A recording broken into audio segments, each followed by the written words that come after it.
¿vale? ¿Tienes? Sí, le faltan los amarillos son triángulos, ¿no? Sí. Aquí, ¿no?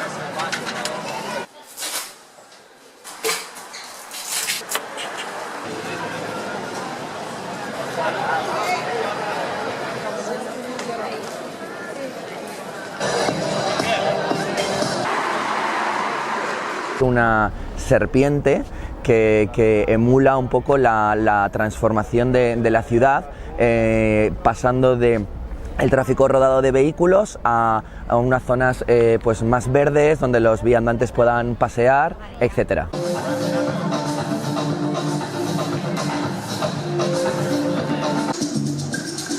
¿Qué te parece? ¿Te gusta? Sí, me encanta. Muy interesante, no sé. Sí. Algo que forma parte de la vida urbana de Valencia, que tenga su punto artístico. Sí, sembla molt interessant, una iniciativa molt interessant.